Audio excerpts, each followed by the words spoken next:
Bağla. Bağla metni buraya. Buraya metni buraya bağla buraya. Buraya metni. Bağladın mı?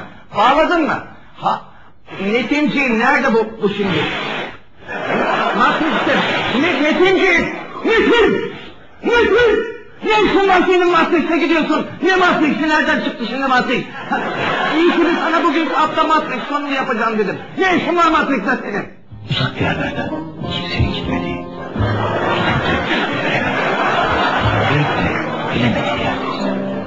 Sevdanın kol gibi gezdiği, rakamının 1573 olduğu ve ne kadar kişinin yaşadığını bilemediğimiz yerdeyiz. Matrix'teyiz bazı. Matrix'i gezerken bu karanlık, bu boğucu, bu kasvetli havada gözümüze küçük Neo takıldı.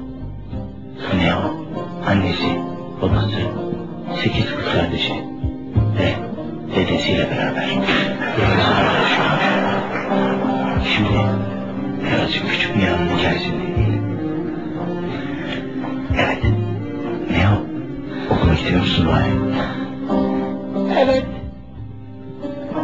Kaça gidiyorsun peki? 8. Peki Neo, bize bir şarkı söyler misin? Tabii. Matrix'te peştin ara gel Matrix gel.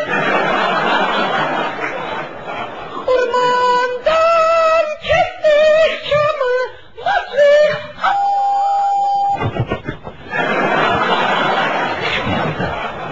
Allah Allah! Allah Allah!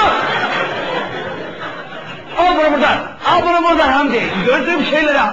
Hamdi bunu al buradan! Al bu metni buradan! Hamdi biraz ciddi ol, oranı buranı kurcalama! Artık başka bir şey demiyorum sana be! Ne biçim görüntü yönetmenisin be sen! Al bu metni buradan! Burama! Zaten sinirli!